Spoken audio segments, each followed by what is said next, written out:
بسم اللہ الرحمن الرحیم، السلام علیکم جی۔ میں خوش آمدید کہتا ہوں آپ کو اپنے سوشل میڈیا پلیٹ فارم پر۔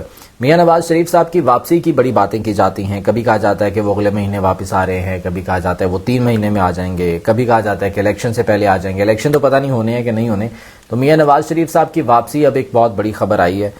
4 شرائط میاں نواز شریف صاحب نے رکھنی ہیں کہ اگر یہ 4 شرائط اگر پوری ہو جاتی ہیں تو وہ وطن واپس آ جاتے ہیں۔ وہ شرائط کم اور خواہشات میں کہوں گا وہ زیادہ ہیں جن کا اظہار میاں نواز شریف صاحب نے کیا ہے، اور کر سکتے ہیں، بالکل کر سکتے ہیں۔ ان کے بھائی کی حکومت ہے وفاق میں، پاکستان میں، اور اب اس اگر حکومت میں بھی، اپنے بھائی کے دور حکومت میں بھی اگر وہ واپس نہیں آ رہے تو پھر اس کے پیچھے یقیناً کوئی بڑی وجہ ہوگی۔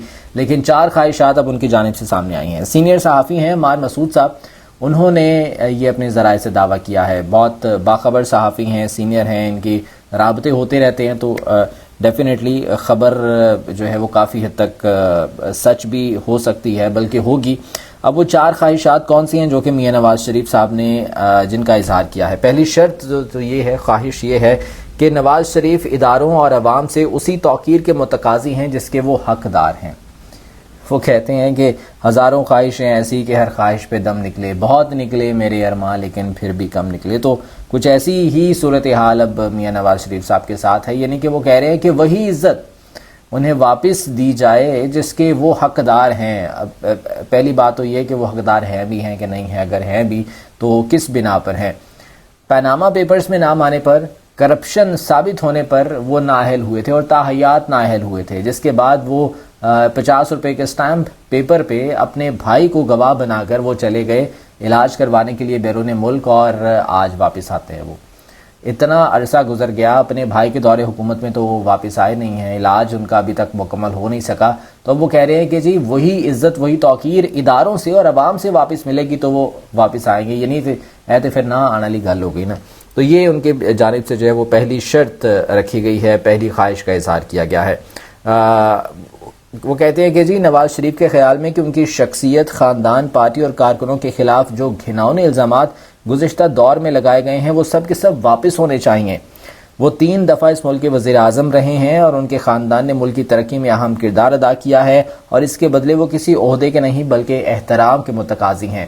تو اپنے منہ سے وہ یہ کہہ رہے ہیں کہ جی میرا احترام کریں، مجھے عزت دیں تو پھر میں واپس آ جاؤں گا۔ بہرحال اس کے بعد جناب دوسری خواہش اور دوسری شرط جو انہوں نے عائد کی ہے وہ یہ ہے کہ ان پر بے بنیاد مقدمات کا خاتمہ ہونا چاہیے، جس کی وجہ سے وہ خود، ان کی پارٹی اور ان کے کارکنوں کو عتاب سے گزارا گیا۔ جو کیسز ان پر بنائے گئے ہیں وہ بھی اب ختم کیے جائیں، یہ وہ کہہ رہے ہیں۔ وہ کلین چٹ انہیں مل جائے گی ڈیفینیٹلی، جس طرح سے حمزہ شہباز کو یا شہباز شریف صاحب کو یا مریم نواز صاحبہ کو کلین چٹ ملی ہے، اپنے تمام کیسز سے وہ بری ہو گئے ہیں۔ میاں نواز شریف اگر آج واپس آنا چاہیں آ جائیں، مہینے بعد آ جائیں تو انہیں کلین چٹ مل جائے گی، وہ تمام کیسز سے بری ہو جائیں گے کیونکہ ان کی اپنی گورنمنٹ ہے ابھی، تو وہ ہو جائے گا۔ تو یہ دوسری خواہش ہے کہ جی تمام کیسز جو ہے وہ ختم ہو جائیں۔ اس کے بعد تیسری خواہش ان کی ہے کہ جو ان کا استقبال فقید المثال ہو، یعنی کہ جب وہ پاکستان آئیں تو ان کا ایک بڑا والہانہ فقید المثال استقبال ہو۔ وہ یاد ہوگا آپ کو جب میاں نواز شریف صاحب آ رہے تھے پاکستان اور شہباز شریف صاحب ان کے استقبال کے لیے جا رہے تھے ایئرپورٹ، تو وہ ابھی ایئرپورٹ پہنچے نہیں تھے، وہ راستے میں ہی کہیں رہ گئے تھے اور میاں نواز شریف صاحب جو ہے وہ آ گئے تھے۔ بھائی وہاں پر نہیں پہنچ سکا اپنے کارکنوں کے ساتھ، اپنے دیگر رہنماؤں کے ساتھ میاں نواز شریف کو ان کا استقبال کرنے کے لیے، انہیں جو ہے وہ لینے کے لیے۔ تو اب وہ یہ کہہ رہے ہیں کہ ان کا فقید المثال استقبال ہوگا تو وہ پاکستان واپس آ جائیں گے۔ اپنے منہ سے اب وہ یہ خود اندازہ کریں وہ کیسی کیسی چیزیں جو ہے وہ کس کا اظہار کر رہے ہیں۔ مسلم لیگ نون اور اس کی ذیلی جماعتوں نے مدتوں سے اس کی تیاری کر رکھی ہے کہ جب نواز شریف اس دھرتی پر قدم رکھیں تو وہ تاریخ کے سب سے بڑے جلسے سے خطاب کریں گے۔ ہنسی بھی آتی ہے اس طرح کی باتیں جو ہے وہ سن کے، اور خیر بہرحال۔ اور اس کے بعد جناب جو چوتھی ان کی خواہش ہے اور ان کی شرط ہے وہ یہ ہے کہ وہ چند معاہدے کرنا چاہتے ہیں کچھ ممالک کے ساتھ۔ اب وہ معاہدے کس قسم کے ہیں؟ نواز شریف کی یہ خواہش ہے کہ جب وہ واپس آئیں تو عوام کے لیے کوئی خوشخبری بھی ان کے ہمراہ ہو، عرب ممالک سے ان کے ذاتی تعلقات ہمیشہ قابل رشک رہے ہیں. نواز شریف صاحب کی بات ہو رہی ہے. چین کی قیادت بھی انہیں احترام کی نگاہ سے دیکھتی ہے. چین بالکل پاکستان کا دوست ملک ہے. نواز شریف کی خواہش ہے کہ جب وہ پاکستان آئیں تو ایک ایسا معاہدہ ان کے ہمراہ ہو جس سے پاکستان کے درد دور ہو جائیں. تو اگر درد ہی دور کرنے ہیں تو جو لوٹی ہوئی دولت ہے وہی واپس لے آئیں پاکستان. اس سے عوام کے درد شاید کسی حد تک جو ہے وہ دور ہو جائیں. جو زخم دیے ہیں اس قوم کو, پاکستان کو, وہ کسی حد تک مندمل ہو جائیں. جو پاکستان کے قرضے ہیں شاید وہ کسی حد تک جو ہے وہ اتر جائیں اگر آپ اپنی وہ دولت ہی جو کہ پاکستان سے لوٹ کر لے کے گئے ہیں وہی واپس لے آئیں. نہیں, وہ کہہ رہے ہیں کہ جی دوست ممالک کے ساتھ معاہدے کر لیں اور وہ معاہدہ کوئی ایسا لے کر آئیں جس سے پاکستانی عوام کو جو ہے وہ بطور تحفہ تن پیش کریں کہ یہ جی میں قرضہ لے کے آیا ہوں. یہی ہو سکتا ہے نا معاہدہ کہ جی چائنا نے پاکستان کو قرضہ دیا ہے یا سعودی عرب نے دیا ہے یا کسی اور دوست ملک نے جو ہے وہ قرضہ دیا ہے تو پاکستان کے اب وہ درد دور کرنے کی جو ہے وہ بات کر رہے ہیں. تو یہ جناب 4 خواہشات ہیں جو کہ میاں نواز شریف صاحب کی جانب سے رکھی گئی ہیں کہ اگر یہ 4 خواہشات پوری ہو جاتی ہیں تو وہ وطن واپس آ جاتے ہیں. لیول پلینگ فیلڈ کی بات تو کافی عرصے سے ہو رہی ہے. مریم نواز صاحبہ اپنے متعدد جلسوں میں یہ بات کر چکی ہیں. میاں جاوید لطیف صاحب متعدد پریس کانفرنسز میں, میڈیا ٹاکس میں بات کر چکے ہیں کہ جی لیول پلینگ فیلڈ جب تک نہیں ہوگا تب تک میاں نواز شریف واپس نہیں آئیں گے. تو لیول پلینگ فیلڈ اب بنا تو دیا گیا ہے. عمران خان صاحب کے خلاف کیسز کر دیے گئے. عمران خان صاحب کو جو ہے وہ تنہا کر دیا گیا. ان کی پارٹی کے لوگ جو ہے انہیں چھوڑ کر چلے گئے. 150 سے زائد کیسز میں وہ ابھی بھی پیشیاں بھگت رہے ہیں. تو اب وہ لیول پلینگ فیلڈ ہو تو گیا, صرف نااہل ہونا باقی رہ گیا. اور وہ بھی ان کی کوشش ہے کہ عمران خان کو کسی طرح سے نااہل کر دیا جائے تاکہ میاں نواز شریف کی برابری پہ وہ آ کھڑے ہوں. تو اس کے بعد پھر بالکل لیول پلینگ فیلڈ ہو جائے گا, پھر میاں نواز شریف صاحب آ جائیں گے. تو بہرحال یہ باتیں پہلے بھی ہوتی رہی ہیں, اب بھی ہو رہی ہیں. تو یہ وہ 4 خواہشات جو کہ میں نے آپ کے سامنے رکھی ہیں. اب اگر ہم بات کریں پاکستان کی معیشت کے حوالے سے تو IMF ابھی تک نہیں مان رہا. اور اب تو اسحاق ڈار صاحب جو ہے وہ کافی غصے میں نظر آئے. IMF کو وہ برا بھلا کہہ رہے ہیں, کہہ سکتے ہیں بالکل پاکستان میں بیٹھ کے, لیکن جب وہاں پر جاتے ہیں IMF حکام کے سامنے تو پھر گھٹنے ٹیکنے پڑتے ہیں انہیں. وہ یہ کہتے ہیں کہ جی IMF کی ہر بات نہیں مان سکتے. IMF چاہتا ہے کہ کسی شعبے کو ٹیکس چھوٹ نہ دی جائے. ہم عالمی سازش کا شکار ہیں, 30 جون سے پہلے خوشخبری ملے گی. عالمی سازش کہہ رہے ہیں اس کو اسحاق ڈار صاحب. پاکستان کے خلاف عالمی سازش ہو رہی ہے کہ پاکستان کو قرضہ نہیں دینا. IMF کو یہ کہا جا رہا ہے کہ جی پاکستان کو قرضہ نہیں دینا جب تک پاکستان سری لنکا نہ بن جائے. ہو سکتا ہے کوئی سازش ہو. اسحاق ڈار صاحب اگر کہہ رہے ہیں تو اس کے پیچھے یقیناً کوئی نہ کوئی وجہ ہوگی. لیکن ساتھ میں وہ یہ بھی دعویٰ کر رہے ہیں کہ پاکستان ڈیفالٹ نہیں کرے گا. پاکستان اپنی تمام پیمنٹس جو ہے وہ ٹائم پر کر رہا ہے. ابھی دسمبر میں ایک اور پیمنٹ کرنی ہے پاکستان نے, اگست میں بھی بلکہ ایک پیمنٹ کرنی ہے. تو اس کے بارے میں اسحاق ڈار صاحب کا یہ دعویٰ ہے کہ ہم وہ پیمنٹس جو ہے وہ ٹائم پہ کریں گے, اس میں کسی بھی قسم کی کوئی ڈیلے نہیں ہوگا. لیکن ان کے اسی بیان کی تردید کر رہے ہیں ان کی اپنی پارٹی کے لیڈر جو کہ سابق وزیر خزانہ رہ چکے ہیں مفتاح اسماعیل صاحب.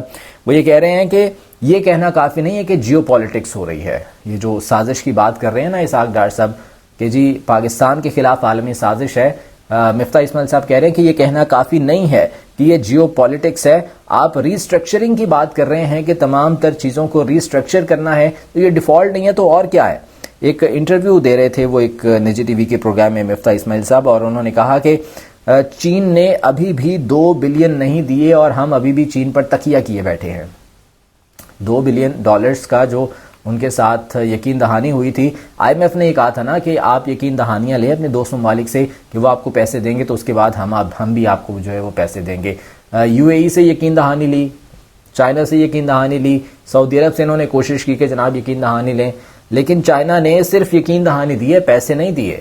$2 بلین کی انہوں نے یقین دہانی کروائی تھی اور ابھی بھی وہ چین پر تکیہ کیے بیٹھے ہیں. یہ کہہ رہے ہیں مفتاح اسماعیل صاحب, ان کی اپنی پارٹی کے لیڈر جو کہ سابق وزیر خزانہ رہ چکے ہیں, کہ ہم ابھی بھی چین پر تکیہ کیے بیٹھے ہیں, صرف اسی کے سہارے پر ہیں کہ ہمیں چین دے گا تو ہمیں IMF سے بھی پیسے مل جائیں گے. مفتاح اسماعیل نے کہا کہ جی وزیر خزانہ کو سوچنا چاہیے کہ وہ کیا کرنا چاہتے ہیں. سوچنا چاہیے کہ اکتوبر کے بعد برآمدات اور ترسیلات زر کم کیوں ہو گئیں.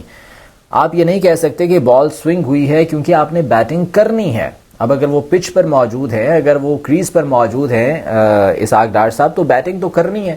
اب آپ یہ گلا نہیں کر سکتے کہ جی بال سوئنگ ہو گئی, فل ٹاس آ گئی بال یا باؤنسر آ گیا تو اس لیے جو وہ شاٹ لگ نہیں سکی, میں آؤٹ ہو گیا. تو یہ بہانے اب نہیں چلیں گے. جب کھلاڑی آؤٹ ہوتا ہے تو پھر وہ کوئی بہانہ نہیں کرتا, اس کو جانا پڑتا ہے. کریز پر موجود ہیں اسحاق ڈار صاحب, تو ڈیفینیٹلی انہیں یا تو کھیلنا پڑے گا یا واپس جانا پڑے گا. واپس جائیں گے تو اپنی ناکامی کو تسلیم کریں گے, اور ناکامی تسلیم کرنے کے لیے وہ تیار نہیں ہے. مفتاح اسماعیل کہتے ہیں کہ آئی ایم ایف 2 ماہ سے اسی لیے نہیں آیا کیونکہ آپ نے ڈالر 230 روپے پر رکھا تھا. یہ پہلے بھی اس طرح کی حرکتیں کر چکے ہیں گزشتہ دور حکومت میں نون لیگ کے, کہ فیبریکیٹڈلی ڈالر کو کنٹرول کرنا ان کا وتیرہ رہا ہے.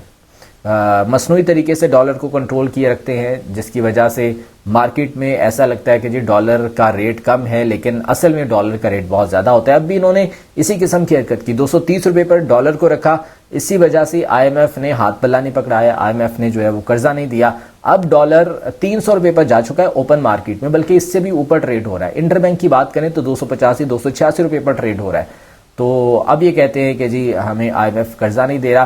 حالانکہ جب یہ اسحاق ڈار صاحب آ رہے تھے پاکستان واپس, تو ان کا یہ دعویٰ تھا کہ جی میں تو ابھی پاکستان آیا ہی ہوں, تو ڈالر 10 روپے کم ہو گیا. جس دن یہ آئے تھے 10 روپے ڈالر گرا تھا, جی 10 روپے کم ہو گیا, تو اب ڈالر جو ہے وہ 200 سے کم میں کر دوں گا. یہ ابھی گزشتہ حالیہ کے انٹرویو میں انہوں نے کہا کہ جی میرے خیال میں 40 سے 50 روپے ڈالر کو بھی مزید کم ہونا چاہیے. تو کریں نا, کریں پھر ڈالر کو کم اگر ہونا چاہیے. آئی ایم ایف سے پیسے آپ کو مل نہیں رہے, چین آپ کو جو ہے وہ یقین دہانی کے بعد پیسے دے نہیں رہا. یہ جس طرح سے میں نے اپنے گزشتہ ویلاگ میں بات کی تھی, یہ بات ہے لیک آف ٹرسٹ کی. اب ٹرسٹ نہیں ہے, اعتماد نہیں ہے کسی کو بھی. دوست ممالک کو پاکستان کی قیادت پر اعتماد ہو تو پیسے دینا. آپ وہ مناظر دیکھ لیں جب ترکی گئے تھے شہباز شریف صاحب, کس طرح سے مل رہے تھے طیب اردوان جو صدر ہیں ترکی کے, اور اس کے مقابلے میں جب عمران خان سے وہ ملے تھے تو وہ جو ہے وہ ملنے کا جوش اور وہ تمام تر ایکسائٹمنٹ ہی اور تھی. تو یہ لیک آف ٹرسٹ ہے جس کی وجہ سے نہ کوئی دوست ملک پیسے دے رہا ہے, نہ آئی ایم ایف پیسے دے رہا ہے. جب تک الیکٹڈ گورنمنٹ یہاں پر نہیں آئے گی تب تک یہ پیسے ملنا مشکل ہے, چاہے وہ چائنا ہے, چاہے وہ یو اے ای ہے, یا ایون کہ وہ آئی ایم ایف ہے. الیکٹڈ گورنمنٹ ہوگی تو پیسے ملیں گے. اب الیکٹڈ گورنمنٹ کیسے آئے گی؟ ڈیفینیٹلی الیکشن کے ذریعے. اگر شفاف الیکشن ہوتے ہیں, امید تو نہیں ہے کہ شفاف ہوں گے, لیکن پھر بھی چلے ہم کہہ لیتے ہیں کہ جی شفاف الیکشن ہو جائیں تو اس کے بعد پھر الیکٹڈ گورنمنٹ آ جائے گی. الیکشن ابھی یہ کروانے کے لیے تیار نہیں ہے. زرداری صاحب یہ کہہ رہے ہیں کہ جی الیکشن تو تب ہوں گے جب میں چاہوں گا, یعنی کہ ان کا موڈ نہیں ہے ابھی الیکشن کروانے کا. تو یہ تمام تر صورتحال ہے کہ ان کے اپنے لوگ ہی ان کے خلاف ہیں. ادھر کراچی کی اگر ہم بات کر لیں تو میئر اب پاکستان پیپلز پارٹی اپنا لے آئی ہے, اور تاریخ میں پہلی بار پاکستان پیپلز پارٹی کو جو ہے وہ یہ کامیابی ملی ہے کہ وہ اپنا میئر لے کے آئے ہیں. حالانکہ اگر جو نمبرز دیکھے جائیں ان کے مقابلے میں جماعت اسلامی تھی, اگر نمبرز دیکھے جائیں تو وہ نمبر گیم میں جماعت اسلامی اوپر تھی. 160 ووٹ تھے جماعت اسلامی کے اپنے, اور 130 ووٹ تھے جماعت اسلامی کے اپنے, اور 62 ووٹس تھے پاکستان تحریک انصاف کے. اب ہوا یہ کہ پاکستان تحریک انصاف کے تقریباً 31 ارکان غیر حاضر ہیں, انہیں غائب کر دیا گیا. اب حافظ تیمور رحمان صاحب جو کہ امیدوار تھے میئر کراچی کے, وہ یہ کہہ رہے ہیں کہ ان 31 لوگوں کو اغوا کیا گیا ہے, انہیں کہیں غائب کر دیا گیا ہے, ان کے اپنے گھر والوں سے رابطے نہیں ہو رہے ہیں. ہم نے ان ارکان سے رابطہ کرنے کی کوشش کی, ہمارا رابطہ نہیں ہو رہا, تو ان لوگوں کو اغوا کر دیا گیا. یہ وہ الزام عائد کر رہے ہیں. تو بہرحال 173 ووٹ تھے پہلے پاکستان پیپلز پارٹی کے پاس, اور تحریک انصاف اور جماعت اسلامی کو ملا کے ان کے پاس 192 ووٹ سے, جو کہ واضح تھا کہ جماعت اسلامی جیت رہی ہے, ان کا میئر آ رہا ہے. لیکن عین موقع پر جب 31 ارکان غائب ہو گئے تو پھر 173 پاکستان پیپلز پارٹی کے تو ان کو مل گئے, لیکن 17 ووٹوں سے شکست کا سامنا کرنا پڑا ہے حافظ تیمور رحمان کو, اور اس طرح سے جماعت اسلامی شکست کھا گئی ہے. لیکن بہرحال انہوں نے کہا ہے کہ ہم سیاسی طور پر بھی اس کا مقابلہ کریں گے, عدالت بھی جائیں گے, سڑکوں پر بھی آئیں گے. تو یہ احتجاج کی ایک نئی لہر ہے جو کہ چلے گی. دوسری جانب مرتضیٰ وہاب صاحب جو کہ میئر منتخب ہوئے ہیں, وہ یہ کہہ رہے ہیں کہ جی آئے مل کر کام کرتے ہیں, چھوڑیں سیاست وغیرہ تو ہوتی رہے گی, کراچی کی بہتری کے لیے کام کرتے ہیں. تو یہ چیزیں ساری چل رہی ہیں. تو اب یہ سیاست تو چل رہی ہے اور سیاست اسی طرح سے چلتی رہے گی, لیکن پاکستان کا مفاد ہے سب سے پہلے جس کو مقدم رکھا جانا چاہیے. تو وہ کون مقدم رکھ رہا ہے, وہ کون دیکھ رہا ہے, پاکستان کے مفاد کے لیے کون کام کر رہا ہے, یہ آپ سب بھی جانتے ہیں, یہ میں بھی جانتا ہوں, یہ ہمارے عوام بھی جانتے ہیں. اجازت دیجیے, اللہ نے